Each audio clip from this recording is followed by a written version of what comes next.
So before we get into some of the things I'm going to tell you, I wanted to tell you a little bit about how I got here, because our stories are really important. You know what the title of our seminar is going to be, but for me, this meeting actually started when I was in my third year of high school. Two things happened in that year. First of all, there was a girl that I was madly in love with since my first year of high school. And one of the goals I had was to date her at some point. And so she finally succumbed to my convincing our third year of high school. And on one occasion when we were out on a date, I was interested in maybe kissing or something, and she had other ideas. She asked me a question. She said, if you and I were on a date and we got in a wreck and you went to heaven and stood before God and he said, why should I let you into heaven? What would you say? Now, first of all, that was a mood killer for a date. But second of all, I saw it as an opportunity to list all the great character qualities that I had that would make me both appealing to God and appealing to this girl. And so as I ran through the whole list of why I was such a good guy, she looked at me and said something very, very simple. She said, you know, that's interesting, but in Ephesians 2:8-9, it says, for by grace are you saved through faith. It is a gift of God, not of works, so that no man could boast. What a mood killer. I was so frustrated, I said, yeah, okay. And I basically kicked her out of the car.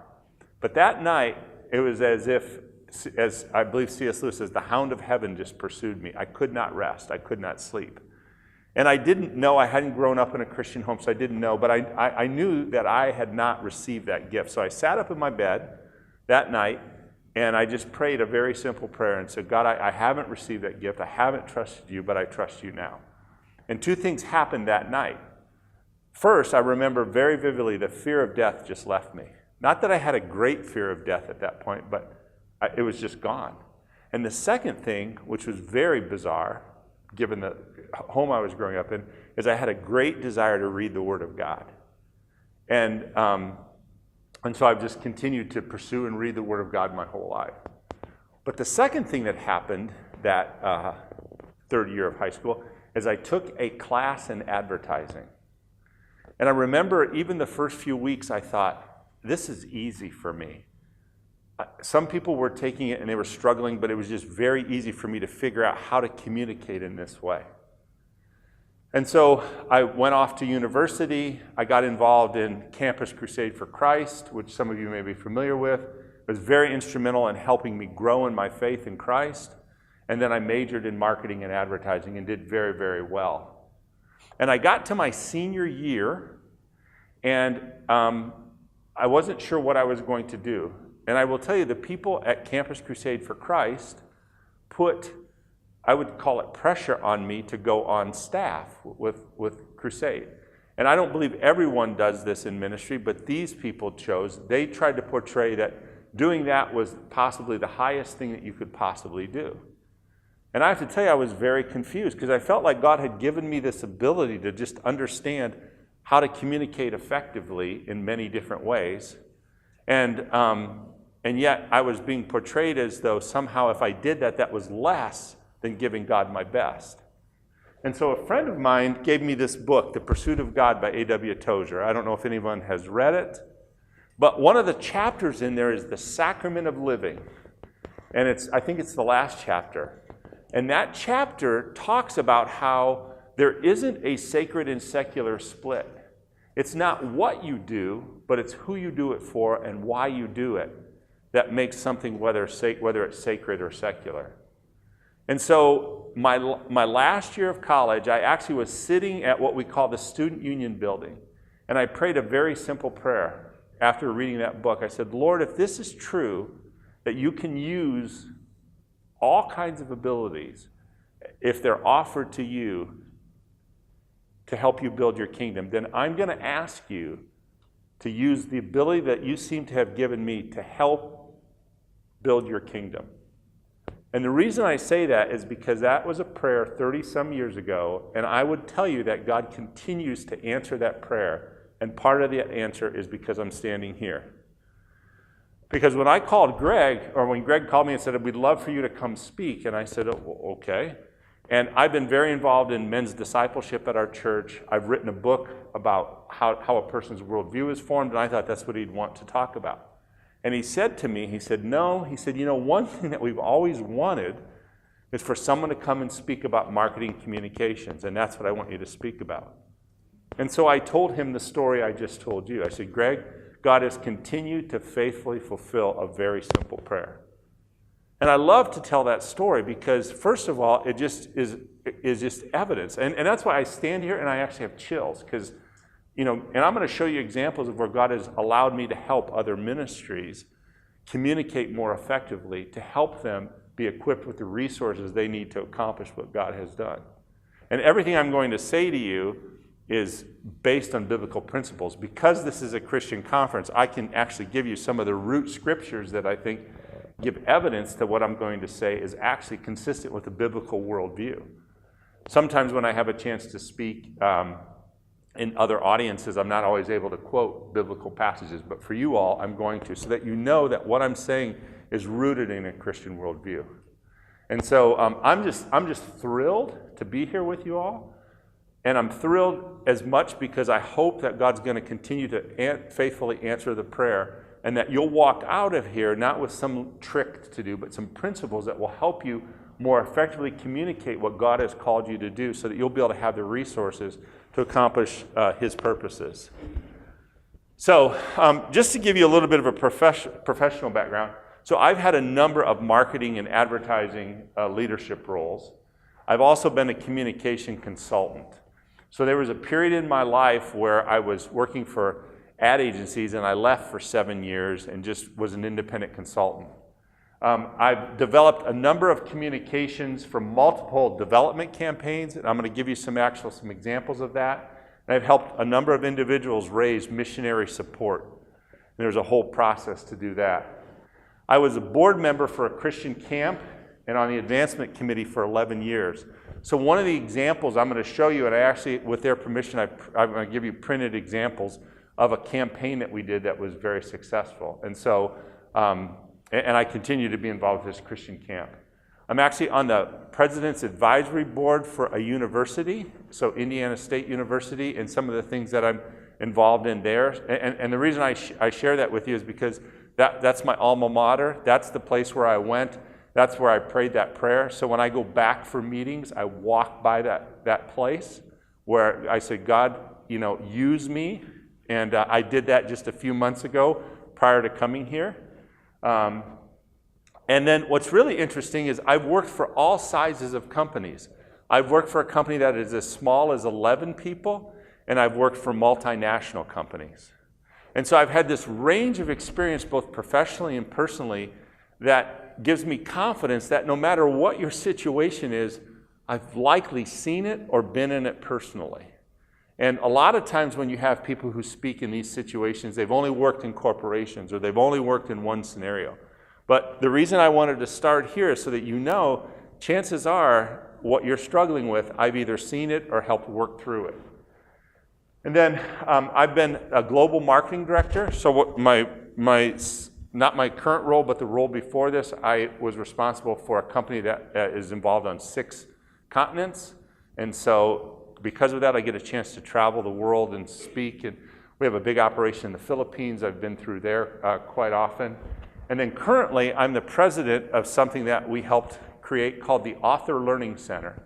So the company I worked for a number of years is a self-publishing company, which takes authors who want to get published and helps them put their books into the market. And one of the things that we saw is that people were struggling with getting their manuscripts done. So we created a website called the Author Learning Center, and we spun it off of our core company, and that's my responsibility. So if you're interested, I've got business cards up there. You can email me, you can call me. I'm not going to hand them out, but they're on the table, so at the break if you want to grab that. So that's the range of experience that I have, and I hope that gives you some confidence that when we talk through this today, and there'll be time for questions, and I've actually got some exercises for you all to do, that you'll have a chance to just bring whatever scenario that you have. All right? So now I want to give you some of the principles that we're going to talk about. So effective communications, if you think about it, is the foundation for all relationships. And I believe this at a deep, deep level, that as Christians, we should be the best communicators and designers as a master of stewardship. If you think about it, God is the ultimate communicator, because in the beginning was the Word. And we're going to talk through how he put design into creation to communicate. Even, in fact, Psalm 19 says, the heavens declare the glory of the Lord.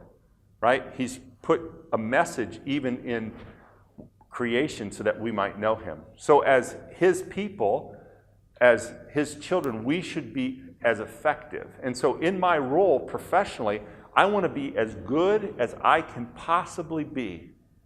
Not just to advance my career, but so that I can reflect what I think God has instructed us through his word. So I want to give you some principles that will help you do that. And I'm going to do it in two forms. First of all, I want to talk about the message.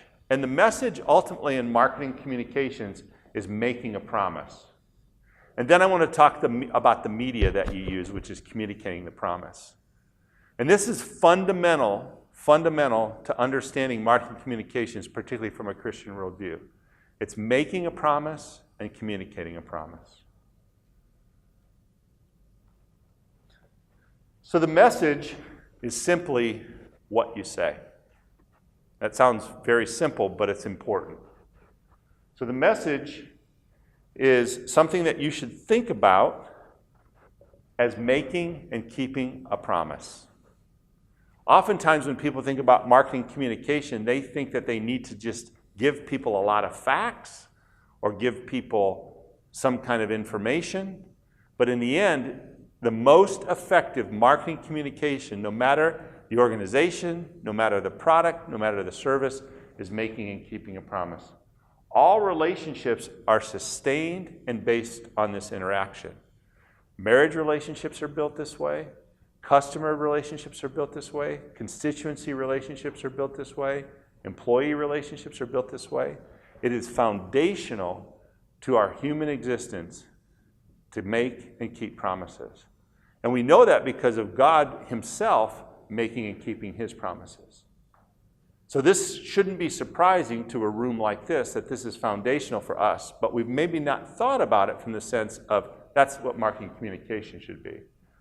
The second thing, and I don't know if these words will translate great, is that you want to try and say something in your promise that is compelling, differentiating, and true. Compelling. So compelling means it's something that's going to make me want to take action. So I want to give you something that's going to want to make me act. And I'm going to give you some examples of how these principles have been used by other organizations to do that. The second thing that you need to do is you need to make what you say differentiating. And what I mean by differentiating is, what are you doing that someone else isn't doing? What are you doing that if you stop doing it would create a huge gap in serving people? I will tell you, and I've had the privilege of speaking to a lot of Christian organizations, this is the one that makes Christian organizations feel the most uncomfortable. Because it makes them sometimes feel like they're saying they're better than someone else. And that's not what I'm saying here. What I'm saying is if God has called you to do something specifically to build his kingdom, you need to, as a matter of stewardship, make it clear to people what you're called to versus what others are called to. I don't think that that's bragging or arrogant. I think that's actually stewardship. It's effective. So compelling is going to be something that's going to drive me to take an action. Differentiating is something that says why you and not someone else, and what happens if you don't do what you're supposed to do. And the last thing is true. Now that seems obvious, right? That you would want to say something that's true. But over my years in working in this particular field, I've found that a lot of things happen in marketing communications where people want to stretch the truth. They don't always lie, and this doesn't always happen in Christian organizations, but you want to say something that's true. And the reason is because if you think ultimately your marketing communications is about creating a relationship with someone, you want to make sure that if I said to you, Greg Pritchard is a really, really energetic, exciting guy, and you went and had lunch with Greg, and you found out that he was falling asleep at the table, you would say, Keith, I'm never going to trust him to tell me anything again. So you want to make sure that what you deliver in your message is true. And we'll talk about that in a little bit. And then you want to understand the difference between benefits and features. So a feature is what you do for them. But a benefit is how you make them feel. And sometimes it's the emotion that drives people in a more compelling way than just the features. So I don't know if this will translate well, but one of the things that I see oftentimes in marketing communications for all types of organizations and companies is what I call a spit of facts. They just list a bunch of facts, like they just spit out all these facts. And they leave it upon the audience to try and figure out why they should even care. But I think the most effective communications is I'm going to tell you why you care. Or I'm going to tell you why you should care. And sometimes that's rational and sometimes that's emotional. And oftentimes we think that people only make decisions based on rational. But they actually make decisions based on emotional and rational. And I'm going to show you some examples of how that works as well too. So thinking through what are the benefits that you provide, but also what are the features that you provide. So that's the first thing. Make and keep a promise. Here's the second thing, and this is often something we don't think about. So often when we do marketing communications, we start with what do I want to tell them as my audience? But actually that's the wrong way to think about it. What you need to think about is who is my audience and what are their motivations? And as I've been doing this professionally and personally for years and years and years, what I've discovered is that there are three basic motivations in human beings that make them make a decision about engaging in a relationship with an organization or a company or a service provider.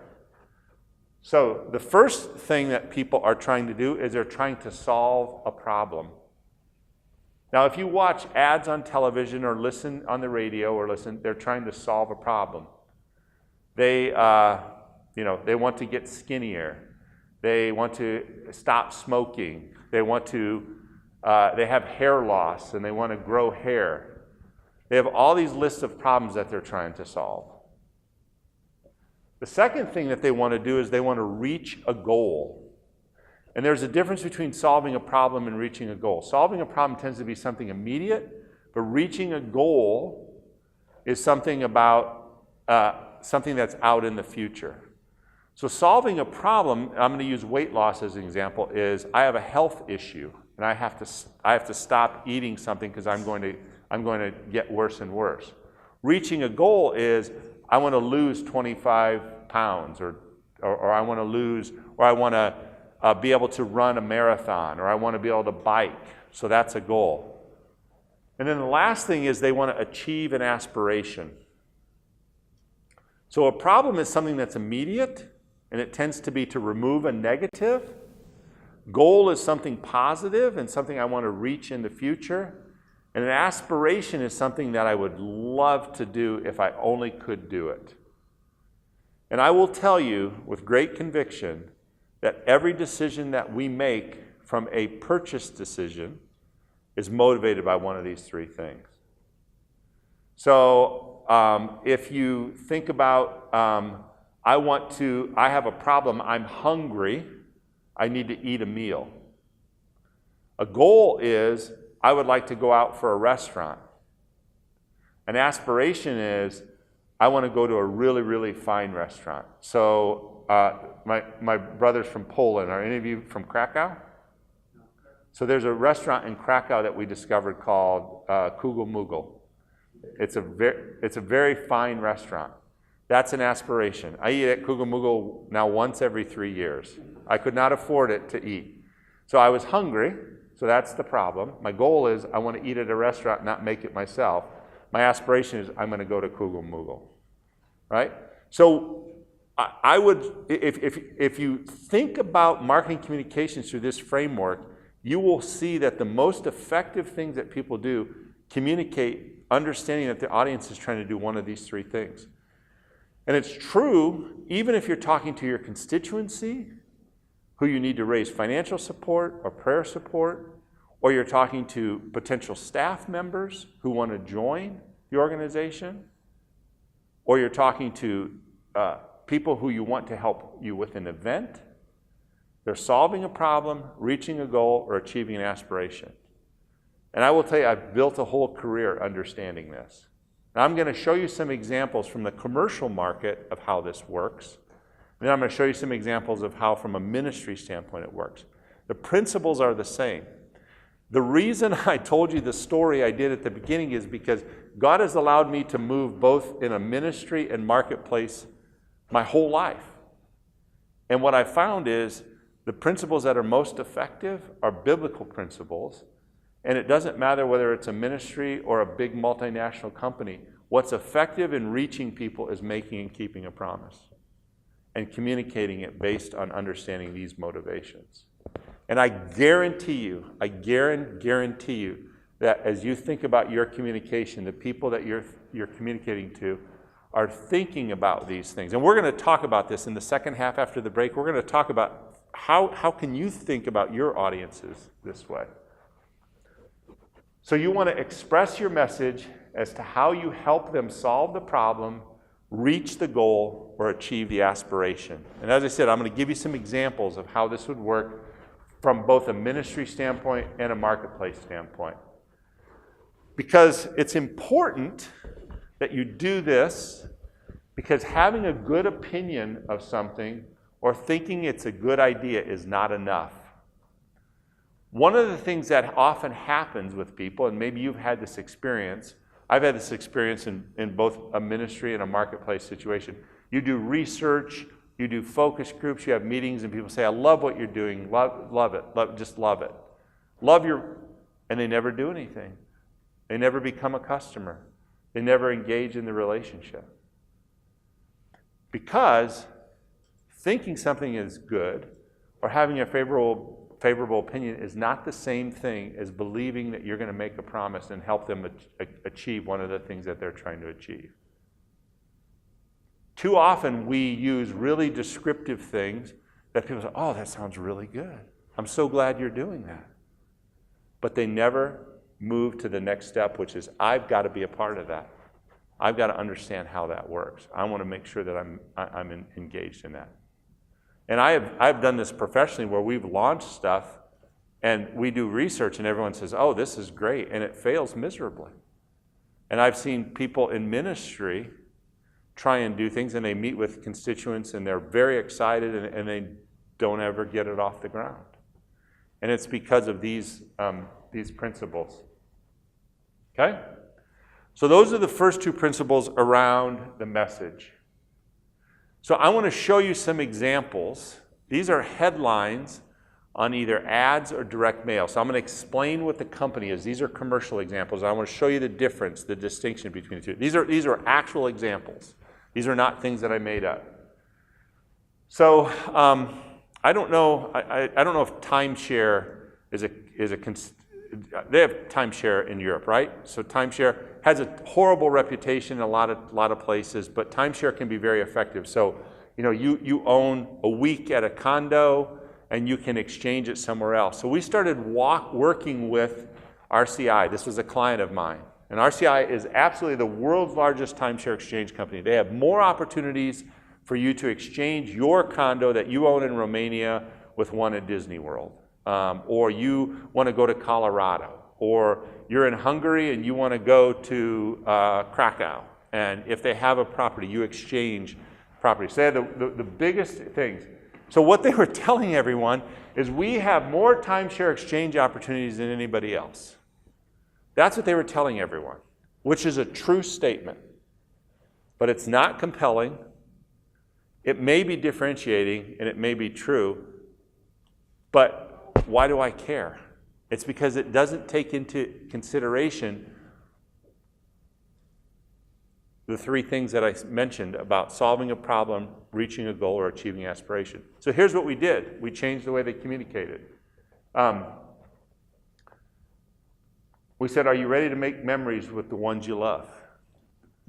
Because what we found out as we just talked to our people, talked to their customers, is the reason people got timeshare was not because they wanted to have more space than a hotel room, or not because it would make them have a vacation. It was because in the busy, busy world that you're in, they wanted to make sure that they had a way to create consistent memories with the people they love. And so that was the difference between this company exploding and growing. So do you see the difference between that? It's just understanding. It's the same thing. It didn't change the fact that they had more, because what the follow-on is, if you're ready to do that, we have more options than ever. And I remember talking to a single mom who had gone to Lake Tahoe in the United States, and she went ice skating with her 14-year-old son. And she got tears in her eyes telling us, she goes, my son, because I'm the single parent, only sees me as a disciplinarian and this person. He'd never seen me laugh. And so they created this wonderful memory. And we interviewed this older couple who liked to dress alike, which made me very uncomfortable. But they always wore the same outfits. And they even wore the same outfits in the interview. But my point is no matter where they were at, they were trying to reach a goal or achieve an aspiration. Solving the problem was going on vacation. Reaching the goal or achieving the aspiration is having the vacation of a lifetime. Reaching the goal is spending time with people I love. And in the routine of the day, I'm not going to get a chance to do that. Transform the company they belong with a leader. So the company that I work with, or I started working with, is a company called Author House. There's an Author House in the US and an Author House in the UK. It's a self-publishing company. So traditional publishing is, and I don't know how this works in the countries that you live in, but primarily in the US, you have to get an agent, and an agent has to find a publisher who will publish your book. I don't even know if you have to find an agent here, but typically you have to find someone to publish your book. Well, what we did is we created a model where you would just pay us, we would create the book for you, you retain the rights to your content, and we make sure that your book is printed, available in all the online retailers, in print, and in all the digital retailers all over the world. So when I started with the company, this was their saying: we can help you get published. Again, not incorrect, not true, or not untrue, but what we did is we changed this, and this is still something we use 10 years later. Imagine holding the first copy of your book in your hands. You see, no one sits down at a computer to start writing a book because they want to get published. That's the feature. If you ask them, have you ever thought about what it would be like to hold a copy of the book in your hands? We have video where we've done interviews where people are crying when that first book comes to them. So taking the same things, I mean, these are two actual examples, two examples, and I hope just in these you can see the difference. It's just changing the words just a slight bit by looking at it through the lens of understanding what their motivations are and what promise we can make. The promise in the first one, we give you more options to create memories with the people you love. Now, if you're not motivated by that, then that's not going to matter to you. But if you are, we can fulfill that promise. We'll make it and we'll keep it. In fact, what we did for the employees is we got them coffee cups and we got them mouse pads, and we wrote on there, are you ready to make some memories today? Are you ready to help someone make some memories today? We wanted them to understand that when they sat on the phone, which could be a very boring job, that they weren't just taking calls and taking transactions and making money. They were going to have the opportunity to impact someone's life in a significant way. In fact, when we did a video to talk about these things, we asked employees to contribute their own vacation footage. And some of them brought in footage that they had when they were little girls. And even when we showed it to all the employees, some of them had tears in their eyes because they recognized that photo or that film. So these things, when understood and applied, as I said at the outset, don't just work on your constituency. It makes a difference for your employees.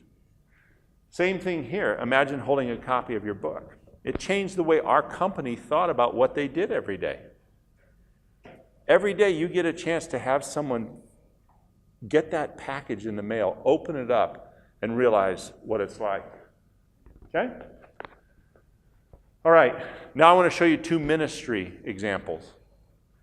So, the LCMS Foundation, so it's the Lutheran Missouri Synod. It's based in St. Louis, Missouri, and they are a financial legacy planning and management group. So they offer financial instruments that help you, if you have assets, to use those instruments in the wisest way. And I'm actually going to show you the visual examples of these in a little bit, but I wanted to show you the headlines. So the headline that they had on their lead brochure was "Realize Your Vision for Mission and Ministry." Now, what you have to understand, and I don't know if these financial tools will apply in the country that you're in, but they offer things like charitable remainder trusts. They offer things that will allow you to preserve your income or preserve your assets or get a big tax donation, but also then create income downstream for you. So what we did is we simply did this. Provide for the people you love and the ministries you care about. That's not even that clever. But what it does is it recognizes that the people we're talking to have assets, and they want to make sure that they impact the kingdom of God with their assets, but they also don't want to shortchange their heirs.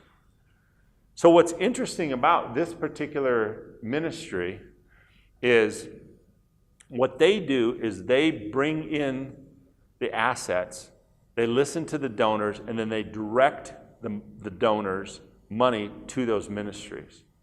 And I'm going to give you some numbers now. I don't know how this will translate to your currency, but this is not, the first time I heard this, I thought they made a mistake when they told me.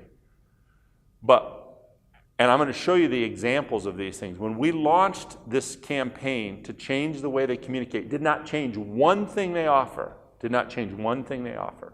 Simply changed the way we communicate it. And I'm going to show you those examples in a little bit. They were originally managing about $70 million in assets. And in 18 months, so a year and a half, they were managing $700 million in assets. They grew the number of assets, and guess where those assets were going? They're being directed to ministries. Now, ministries didn't get all of those, and most of them were Lutheran ministries, but denominations are our creation, not God's creation. There are some effective things being done for the kingdom of God because of that. What's interesting is the president of the Lutheran Missouri Synod is a guy named Tom Reese, and people within that community knew what he was doing, and so he got to be elected the president of one of their universities because of his work here.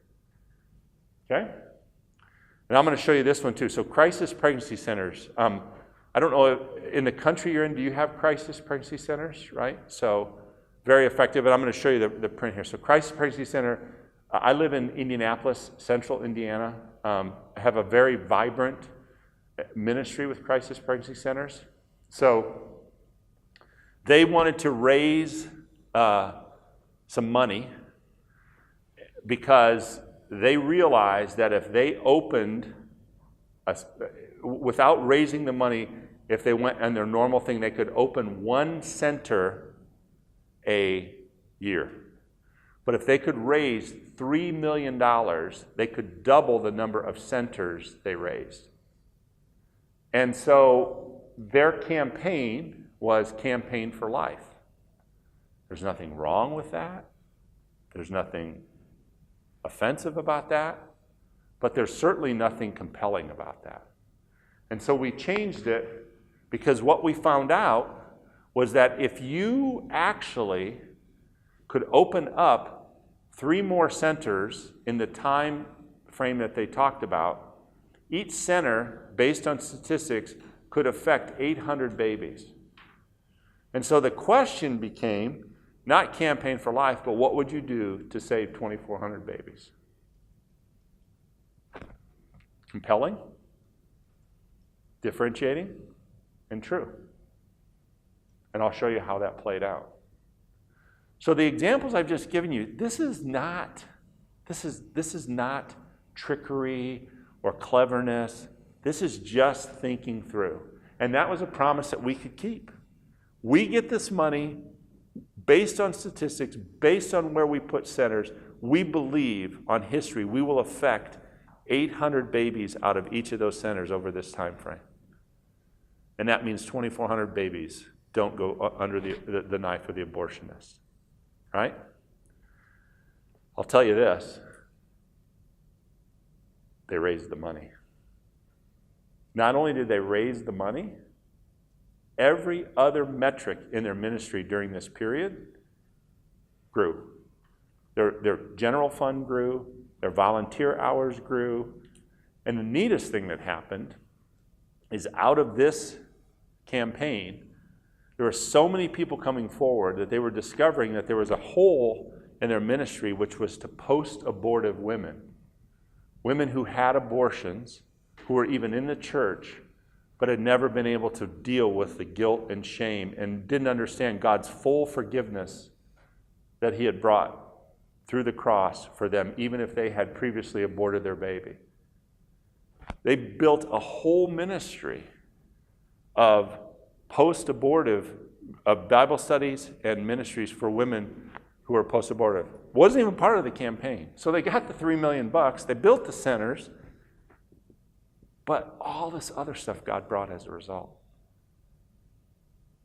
So when you're communicating in a compelling, differentiating, and true way, and you understand what your audience is trying to do in solving a problem, reaching a goal, or achieving an aspiration, God will do even bigger things than you imagined. And everything I'm going to show you today, everyone far exceeded the goal that they had for the campaign, but more importantly, the ministry did things that they never even imagined.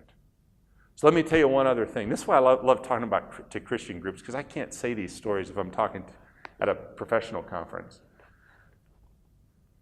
One of the things that happens as a result of these post-abortive ministries is they do a service for the unborn. And these women work through a process of a Bible study with another woman or a group of women and really understand God's full forgiveness for them and really bring upon themselves the full grace and mercy that he shows even in a situation like that. Takes away their guilt and shame.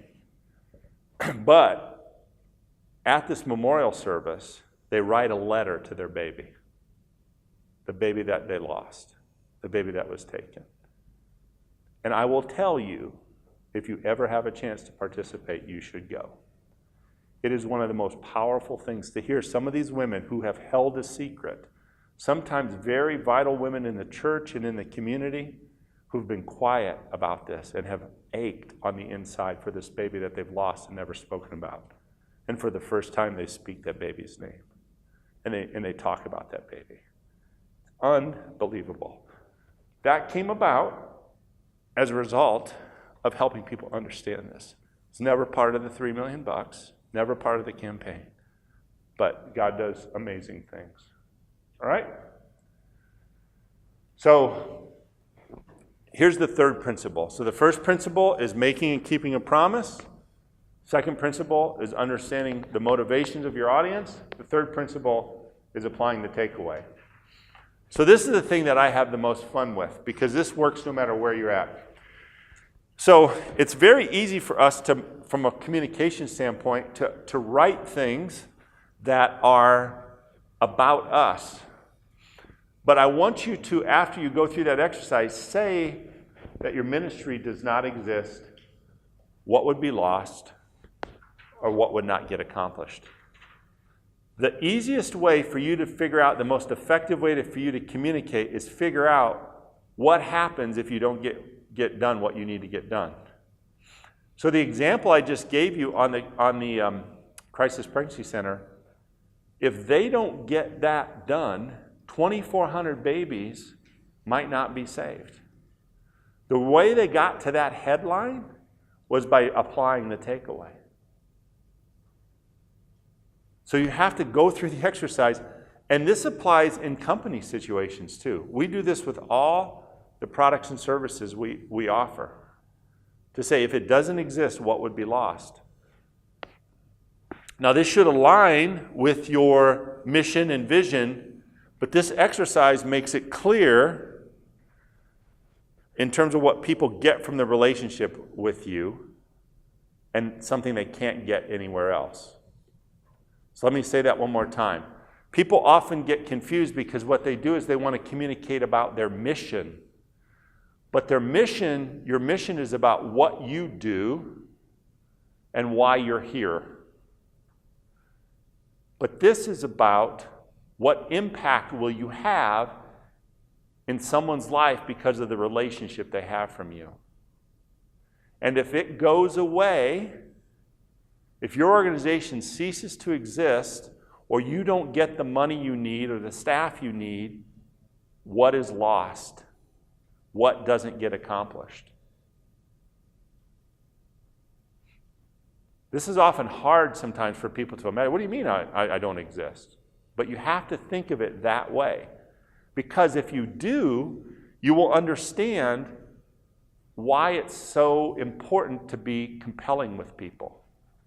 In that example I gave you in the Crisis Pregnancy Center, if they don't reach their goal, there's 2,400 babies at stake.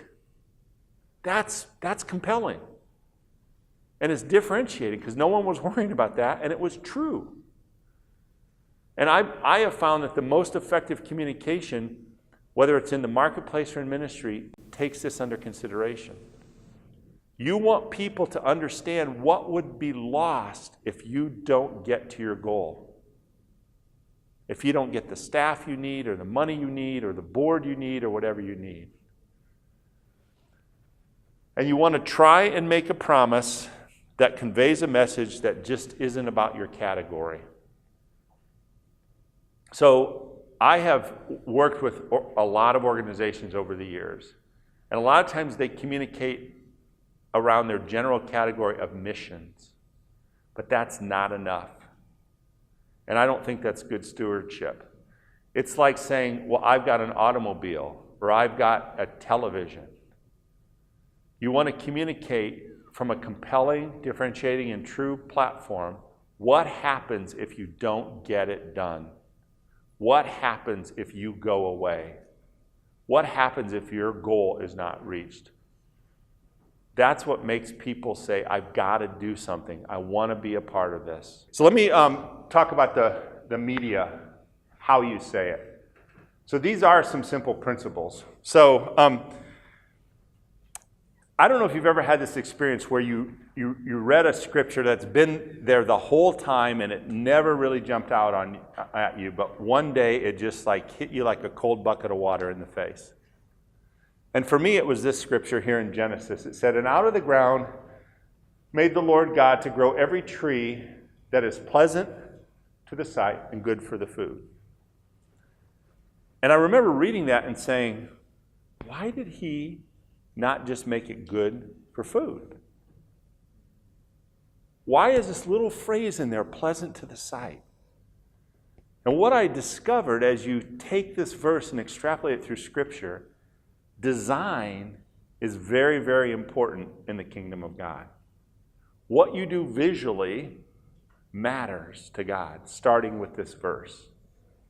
And I use this principle with my creative teams in my job. I don't quote this scripture, but designers, all the time I say it has to be useful and pleasing to the eye. And so we should, as believers, given where we are and the knowledge we have, we should make design a high priority. We should think through how to make things look good. And when I say design, I think that design is important because out of design comes beauty. And when there's beauty, people are drawn to it and they begin to ask questions. And beauty is when, in my opinion, this is not on the slide or on your notes, but beauty is when things correspond and align with God's design, purpose, and order for things. Beauty happens when things align or correspond to God's design, purpose, and order for things. And in our human nature, we're drawn to beauty. There's a reason why restaurants are graded on their plate presentation. Why isn't it just good for food? They make it pleasing for the eye. This applies in relationships as well, too. If you see a good marriage, or you see a family where the kids are raised well and the husband and wife, people are drawn to that. When you create a home that's comfortable and looks inviting, people are drawn to that. When you do ads and you do movies and you do music and you do art where there's beauty, people are drawn to that.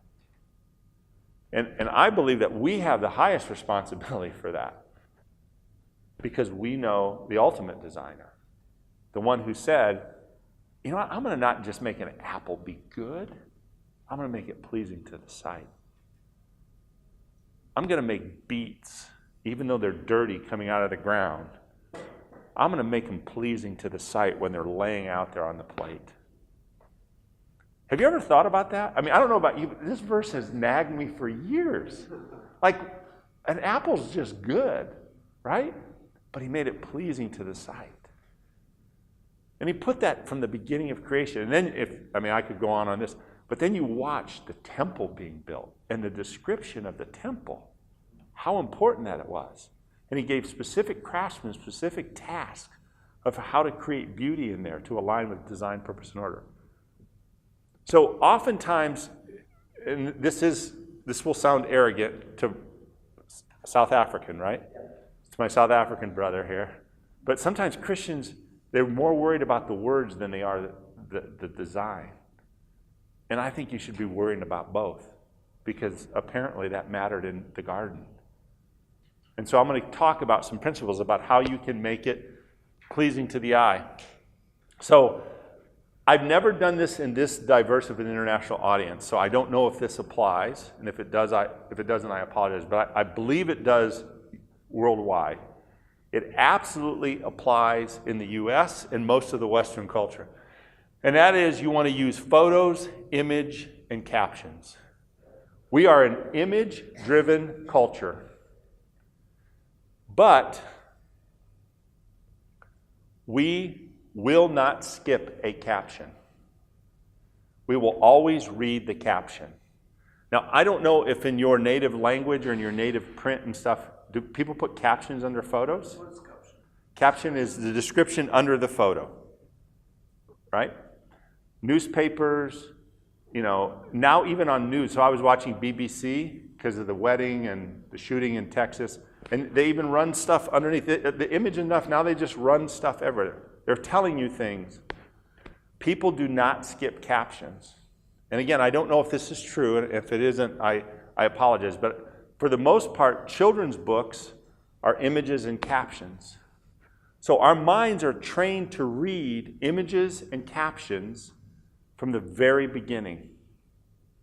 And I think that that's true. I can't speak to every culture. We were in Krakow. We had our 4-month-old granddaughter, and we were looking at books, and they were images and captions. Now, they were in Polish, and we don't have no idea what they said, and we can't translate them. But so, and this is the simplest thing you can do. If you use your captions and the right images, if people never read your brochures, they will get your story. This is the biggest miss that most people make. They don't think about the photos or the images, and they don't think about the captions. And I'm going to show you an example with something we did at the Lutheran Missouri Synod, that if they looked at 3 photos and read 3 captions, they would understand everything. I spend a lot of time thinking about this because I think it's in our cultures, which are image-driven, and people don't skip the captions. So your photo and caption should tell your whole story because they may not read it all.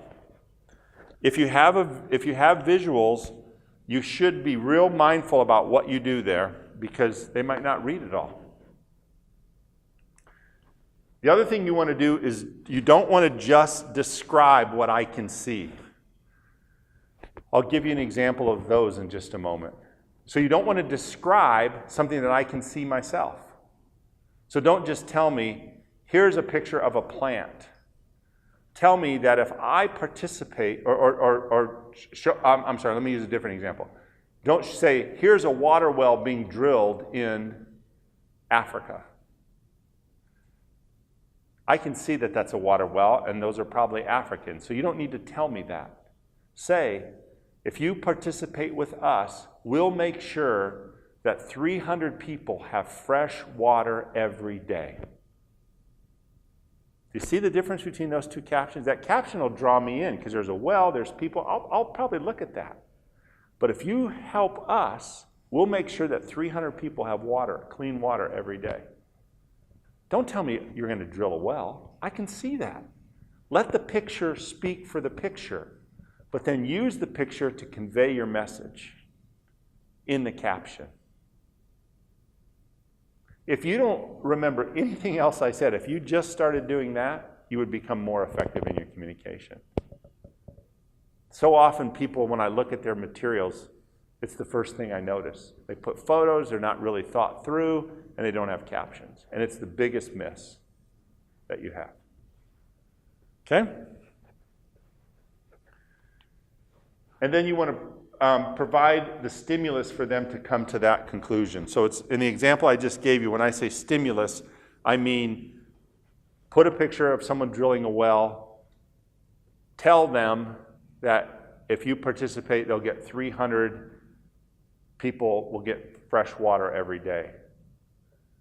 That's the stimulus. Now, what am I going to do with that as a reader? Well, I want those people to have clean water. Now what do I do? You don't have to tell them what to do because they are now motivated because you just told them something compelling that's going to make them want to know what the next step is. Does that make sense? Okay? All right. So here's some examples. So this is a visual trying to recruit staff for camp. Okay? So what do you see in that picture? Just give me fun, right? What else do you see? Teenagers. Yeah, there's no wrong or right answer. I'm just curious what you see. What's your first reaction? What's that? Passion. Yes. Same team. Right? Right? So they could have said, join our staff, you'll have fun. But you don't need to say that. What they're saying is, because if you know anything, and I don't know if this applies, but in the U.S., one of the things is, I want to be part of something, right? I want to be part of the team. So the headline is just effective teamwork. That's if you join us, you're going to learn. You're going to be part of a team, and it's going to be effective. You're going to get something done. And all they did is just fortwilderness.com, serve summer staff. That's it. That's how they fill up their summer staff. They don't say, join our staff, you'll have fun. Join our staff, you'll get a free t-shirt. Join our staff, you'll learn all these different things. The photo does the message, right? Those kids look like they're having a blast and they're going to be part of a team and they're going to learn something. That's what I think that message says. Here's another one. What do you think about that one? Proof unicorns are real. So what do you see in that photo? Besides a guy in a silly hat. So what do you see? Children having fun. Children? This young man. Right? Young man? Anything else?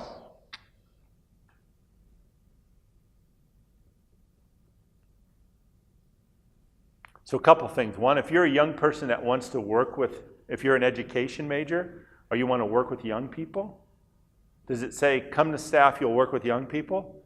No, it shows that you can still be kind of fun and goofy. And look at those kids. They're having a blast. They're loving it. And there's another subtle thing in there. They're not all one. There's diversity in there, right? You see the diversity reflected? There's females. You can tell it's not, and that's again, this is a U.S. thing, right? But that's a big theme in the U.S. So that photo both of these photos were chosen for a very specific purpose. And it's what they don't say that I want you to notice. They don't say, come and you can work with young kids of all races or diversity. Were those photos staged to be like that? No, they were just taken candidly. Yeah. No, it's a camp. They don't have time to stage anything. It's chaos at any moment, right? Chaos can break out. But that's how they effectively recruit. Here's another one. So this is actually just really subtle. This is where the quote becomes really powerful. So this is actually taken from a survey. Sometimes you don't even have to write the headline. You just need to survey your constituency or survey people and you get it. So this is, there's a subtle background of a campfire. What's that? You're laughing? Yeah, no. It's very good. Yeah, it's very compelling, right? I was able to talk to my mom about some of my struggles and hurts growing up. Okay? That's from a survey, from a kid, from a camp. Now, why is that an effective headline, given the principles I've just told you about message? It's the emotion, right? But what's it? So who's this aimed at? Who's this? Parents. So again, I don't know the cultures of all your countries, but in America, you don't have family. You don't talk to your kids. What do I want? I want my kids to open up to me. I want my kids to talk to me. They get to be teenagers, and I don't know what happens to them, right? This is looking through the lens of what's the goal the mom wants, or what's the aspiration. You know what? If I could go to camp and my daughter would talk to me, and that would change my relationship with my daughter, I'd go to camp every year. And that's what happens. That's actually what happens. We had the opportunity for this camp one year to send a single mother. I told you about this with the person skating with RCI, but this happened as well. There was a single mom, very irresponsible dad, trying to divide the family. I said, you know what, Pam, you need to take your kids to Fort Wilderness. We're gonna take care of it. You just got to get in your car and you drive with us. And they went. And her son, because when you're a single parent, sometimes you're the disciplinarian, you're bearing the whole load. Her son said to her, I never knew my mom could have fun. It changed the nature of their relationship, right? So it's speaking to the heart. Now the rational part kicks in. Well, how does that happen? Well, here's how it happens. We have campfires. We do tube floats. We can give them the rational how that happens. But you see, you don't lead with the list of activities. You don't lead with all the stuff we do. You lead with that. Because that's what I want. That's the goal I want. That's the aspiration. If you're telling me that I can drive 10 hours from Indianapolis to Fort Wilderness and it will change the relationship with me and my teenage kids, would I do that? Absolutely I would. And then I'd tell everyone about it.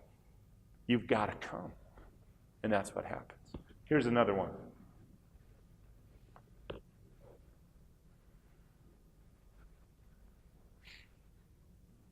Survey. It's not written by anyone, not staged. Background is just a picture of the calm, still lake that's up there, right? The busyness, the demands of work and family and quiet. And sometimes God just gets pushed out to the margins. But I could come here and I could sit and I could be quiet. So if there's some kind of stirring in my heart that, God, I just feel like I've grown distant from you and I just don't have time, and I try to be disciplined in my quiet times and I try to read the word and I can't, looks like I might be able to come here and get back connected, get back on the right path. Does that make sense? And the beauty of this is they didn't even have to write this. This is their surveys. And I'm showing you on both of these, I'm showing you 2 examples of 15, right? But it starts with understanding who your audience is and what you do for them and not being afraid. And just so you know, this is counter to how a lot of Christian camps in the U.S. market, but this camp is extremely, God's using it in a significant way. All right, I've got a couple more things to cover, and then we're going to take a break. So you want to create focal points in your layouts. And what do I mean by focal points? Well, everything can't be important. One of the dangers that a lot of people do in design is they try and make everything important. And the reality is everything can't be important. You've got to pick something to be important. You can actually guide the eye. And let me show you an example. Where's the focal point on this slide right here?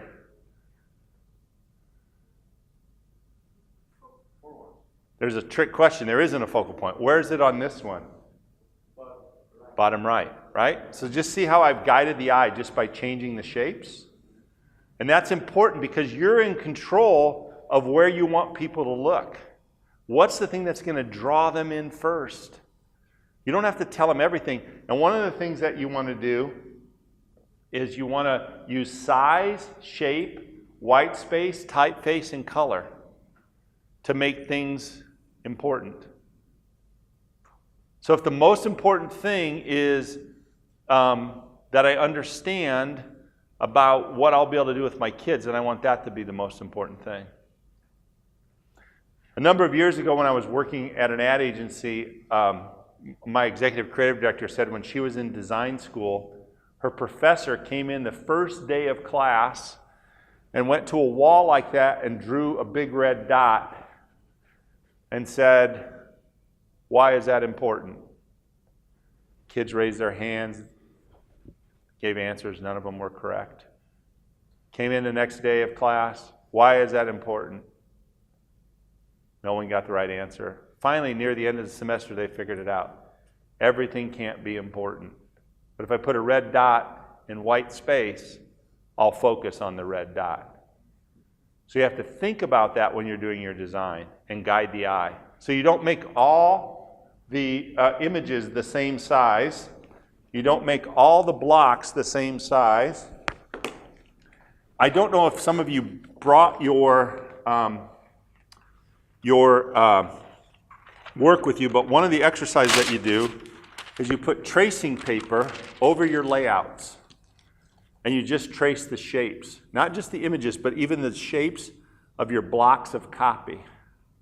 And if all your shapes are the same size, you make it difficult for people to actually visually see what you're trying to communicate to them. It's a simple trick, but we actually, the way our eyes work, we actually don't see individual letters. We actually see shapes. So I don't know how this works in other languages, but I will say in the U.S. or in English. So there is uppercase letters, where they're all capital, and then there's lowercase letters. So our eye actually just sees a block. But I see a different shape when it's lowercase. There's a reason why we have upper and lowercase. The reason why uppercase type is hard to read, it's not because it's uppercase type, it's because the way our optics work, we only see shapes. So when everything is the same shape, and we make everything so symmetrical, we actually make it hard for the reader to figure out what they're supposed to look at. When we do children's books, we put an image in the middle and we put a caption, so I know what the focal point is. All right, we got 2 more things here. Make your call to action clear. This is the 6th principle. So this is hard too, and what's the one thing you want me to do? What is the one thing you want me to do? Don't give me 5 things, don't give me 8 things. What's the one thing you want me to do? And don't be afraid to ask. One of the hardest things I've seen for ministries is being afraid to ask. If God has called you to something, there's a reason why you're there. And if you don't get done what he's called you to do, there will be a great loss to the kingdom of God. It's part of your stewardship to ask. Don't worry about whether people have the money or the time or the resources or any of that. That's not your worry. If God has given them assets and a generous heart, their worry is to make sure when they stand before God that they've done the right thing with the assets he's given them. Yours is to make sure that they know what's important about what you do. So I'm going to show you two different emails. This is actual stuff. This is public domain, so you can see it. It's very subtle, but tell me what's the difference between these two emails.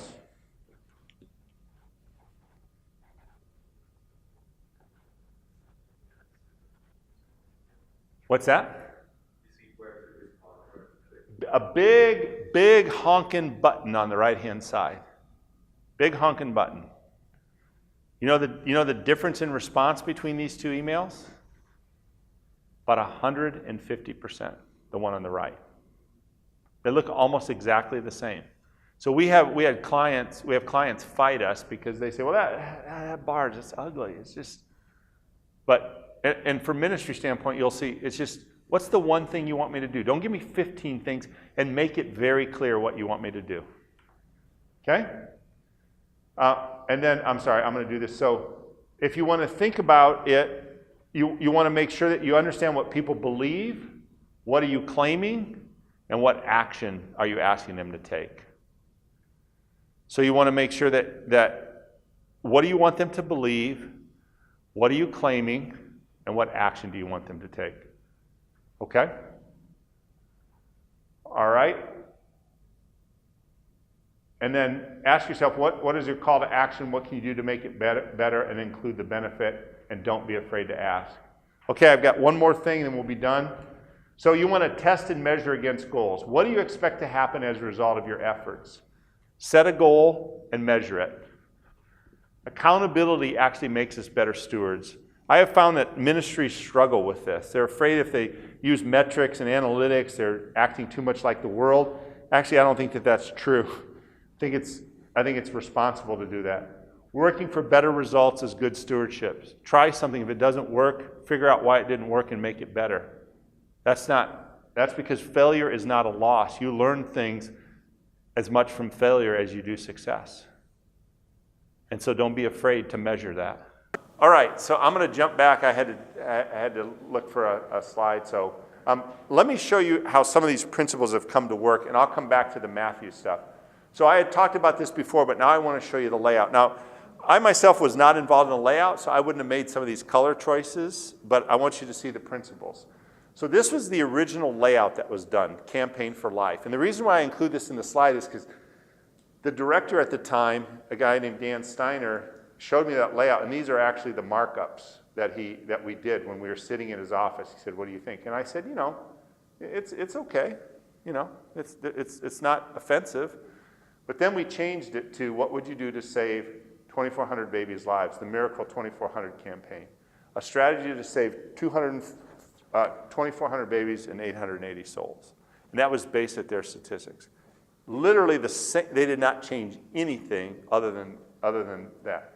And this was the interior. What if you could save the lives of babies? But what's interesting, I don't know if you can notice, the graph here is actually the centers that they're going to open. So the principle is if we could raise $3 million, we could actually open up centers at twice the rate than if we just go our normal rate. So that's what they did. So the graph is about this, and here's what it ended up. The goal is to save 2,400 additional lives by opening 6 new centers by 2006 instead of the normal growth rate of 2010. Notice how the graph changed. It's not about the locations, it's about the babies, right? And there's a simple little thing at the top. These lives hinge on your decision. That's the call to action, right? 3 million raised, 2,400 babies, 12,000 women, the miracle. And they show the stats here. No additional centers. Well, we get to 7,500 normal growth. If we actually raise the $3 million, you get the Miracle 2400. Absolutely the same content.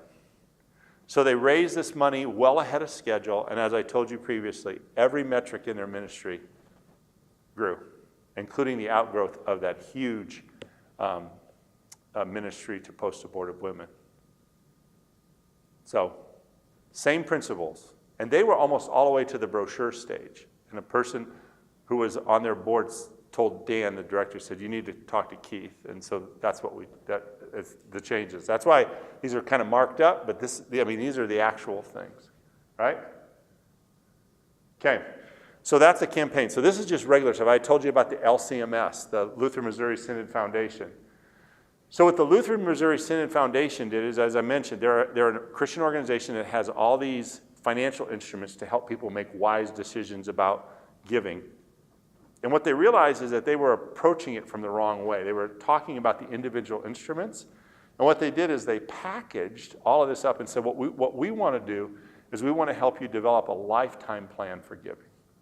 So giving isn't something that you should only start thinking about at the end of your life, or it's something that you should only think about on a weekly basis, but you should think about it upon your whole idea. So this was the brochure I mentioned. This was the brochure that they talked about. Realize your vision for ministry, mission and ministry, which I have no idea what that means, right? Now, what do you notice about the photos? What's missing from them? No captions. No idea who those people are, right? What'd you say? Yeah, it's so much information, right? The other thing is their copy, the first paragraph, the foundation customizes services to your need. They start the conversation about them and not about the audience. So here's the change we made. Very, very simple, right? Provide for people you love and ministries you care about. And that is a true statement. If I use things like charitable remainder trust, I can make sure that there's much money flowing to ministries, but I also make sure that my heirs are taken care of. Same instruments. And then what you'll notice is there's a join fellow Lutherans, praise the Lord with gifts for the future of the church, right? And then here was the interior of the brochure. And notice how many things are there that begin with the foundation, the foundation, the foundation. It's all about them. And I have no idea who these random people are, right? And here's the revised brochure. How can you provide for your heirs in the Lord's work? Okay? And then the captions are the photos are very, very specific, right? So first of all, fellow Lutherans like you send more than $32 million to direct gifts to over 500 ministries through the LCMS Foundation. Over 5,000 gifts totaling $20 million were distributed to ministries in 1 year. Each year, thousands of Lutherans plan now for ministry through our gift planning services. So what you see there is they're building capital, they're helping third world, they're planning for seminaries, right? So those pictures were very, very specific. The call to action, and this actually folds up, right? There's an 800 number that stands out. That's what you get started today to learn more about things. And notice the subheads: professional expertise for fellow Christians, strengthening ministry for your children, your grandchildren, and generations to come. So all those things are speaking to the audience. It's not about the instruments and it's not about the foundations. It's about what are you interested in. If you're in a later season of life, you want to make sure your grandkids are taken care of. You want to make sure your children are taken care of. But you have a passion for ministries as well, too. So I'm going to summarize, and then I'm going to give you a couple things here. So this is just an easy slide if you've been taking notes. So first thing you want to do is make a promise. And as Thomas has illustrated, this is not something you come up with immediately. It takes some months and weeks to work through, and it can be refined.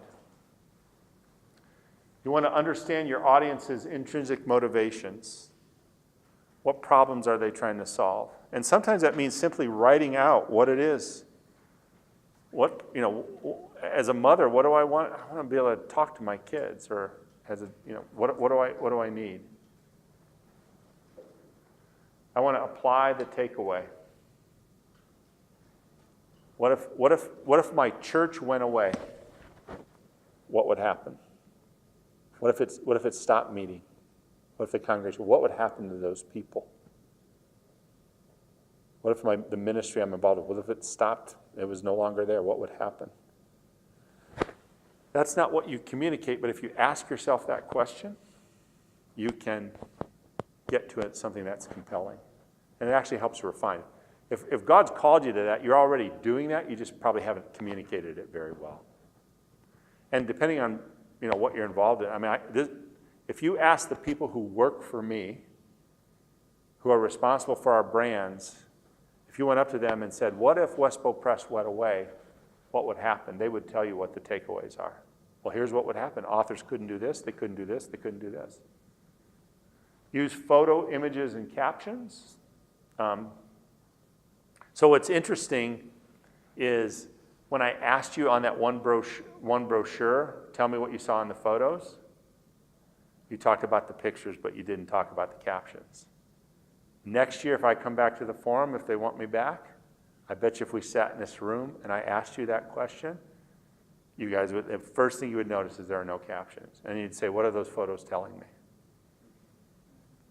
This is the one trick I'm giving you. This is the easiest thing for you to apply. Create focal points in your layouts. That's where you just lay some paper over. Don't make it symmetrical. Don't make your shape symmetrical. You make it hard for people to read. Make your call to action clear. So the reason why I showed you those two from Fort Wilderness, the call to action was a giving triangle. And the call to action is, where do you see yourself on this? Is this something God's calling you to participate in, to help us accomplish? And where do you see yourself on the triangle? Now it's not you, it's between them and the Lord. And if they say, no, it's not something I see, but most people aren't going to say that. And then they have to wrestle with, where do I see? Where do I see myself? What is God calling me to do? Okay? And then last, test and measure against goals. So set a number. Pray about it, but set a number. And what my kids have heard me say this pretty much my whole life. When I was first married, I was in the wedding of a friend of mine. I was his best man. And I was a new Christian. And his father-in-law was a construction guy. And he was a very simple man. And I was not fully understanding just God's economy and how things work. And I found out that this guy who had a construction firm and erected, steel buildings and big buildings would pay for his crew to go down to Central American or South American countries and build church buildings. So he, out of his own pocket, paid for his team to go down there and do that and pay for the materials. And I was just like, that makes no sense to me. That doesn't make economic sense, doesn't. And I remember what he said to me. He said, you can't outgive God. And he was right. And I remembered that as a young man. I didn't understand the full impact of it, but if my daughters were sitting here, they'd say, oh my gosh, my dad has said that 1,000,000 times. But they've grown up seeing that, where God has shown up in our own life or shown up in the life of ministries that we've been a part of, and you can't outgive God.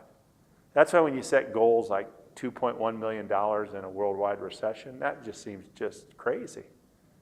But there was unity and clarity among the board and the staff that's what the Lord was calling us to. So God said, 2.1, you guys didn't hear me. We're going to go 2.4. We're going to accomplish everything we said we're going to do. All right, so here's some questions that you can answer for yourself. So rather than trying to just jump all the way, just take a moment to write down, what do you think the intrinsic motivations are for your audiences? So this takes, first of all, you should write down who are your audiences, right? So you're going to have donors, or you're going to have staff, or you're going to have city government, just who are the audiences that you have, and what problem are they trying to solve, what goal are they trying to reach, or what aspiration are they trying to achieve? This will take a little time, and you shouldn't worry about getting it in the first draft. But here's the thing is, if you figure it out, your communication will just cut right through, and it'll go right to their heart. Remember, both the marketplace and ministry examples I gave you, they were pretty simple once you get down to it. Why do I want timeshare? You know, I want to have a way to easily make memories with the people I love. That's it. Now, there's a whole financial thing I got to figure out, but that's my motivation. And once I tap that, and I tell you, I'm going to give you more opportunity than anyone else to do that, make it easy for you, now you've got my attention. Second thing is, what's your promise? If I engage with you in a relationship, what are you going to do for me? How will my life be different as a result of being in here? So my promise to you this morning or this afternoon, whether I said it or not, is that you would walk out of here with some principles that would help you more effectively communicate your ministry to the audiences that you need to reach.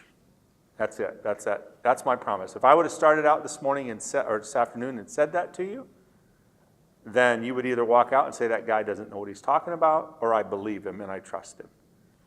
And then ask this hard question: what happens if you don't exist? Shut the doors. What happens? Who's gone? Who doesn't? Okay? We've talked about that. And then, are you using photos, images, and captions? Look at the materials you have. And you can use captions in emails, right? You can use captions in emails. You can use captions in social media. Okay? And then put tracing paper on your layouts. Draw shapes on your layouts. And then just make adjustments. Everything can't be important. So one other principle I would give you that, again, Fort has applied and other ministries have applied is they have on a newsletter the top 10 needs. So just here's the top 10 needs of our ministry. And some of them are material, and some of them are financial, and some of them are we need staff, or we need summer interns, or whatever. And then guess what? When they communicate the next time, if something is met, they cross it off. They don't immediately replace it. They let people know that people are responding. So that's another device. Always be thinking about what your call to action is and give them one thing that you want them to do.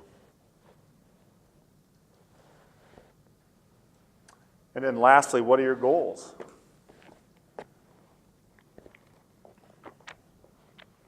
Again, my experience with ministries is they often get uncomfortable with this. But I don't think, because they'll say, well, that's the marketplace, and I don't agree with that. Jesus said, go into the world and make disciples. I think that's a goal. And there's a measurement there. And their ministry is committed to figuring that out. Right? That's a big one. But I think setting those things. And I think about Acts, and Jesus said, you will be my witnesses in Jerusalem, Judea, Samaria, and to the other ends of the earth. Well, that was a goal. You know? And God helped bring that about. All right, so I'm going to read this last text, and this is the parable of the talents, because I think it summarizes. For it says, for it is just like a man about to go out on a journey who called his own slaves and entrusted his possessions to them. To one he gave 5 talents, to another 2, to another 1, each according to his own ability, and he went on his journey. Immediately the one who had received the 5 talents went and traded with them and gained 5 more talents. In the same manner, the one who had received the 2 talents gained 2 more. But he who received the 1 talent went away and dug a hole in the ground and hid his master's money. Now after a long time, the master of the slaves came and settled accounts with them. The one who had received 5 talents came up and brought 5 more talents, saying, Master, you entrusted 5 talents to me. See, I have gained 5 more talents. His master said to him, Well done, good and faithful servant. You are faithful with a few things. I will put you in charge of many things. Enter into the joy of your master. Also the one who had received the 2 talents came up and said, Master, you entrusted 2 talents to me. See, I have gained 2 more talents. His master said to him, well done, good and faithful servant. You were faithful with a few things. I will put you in charge of many things. Enter into the joy of your master.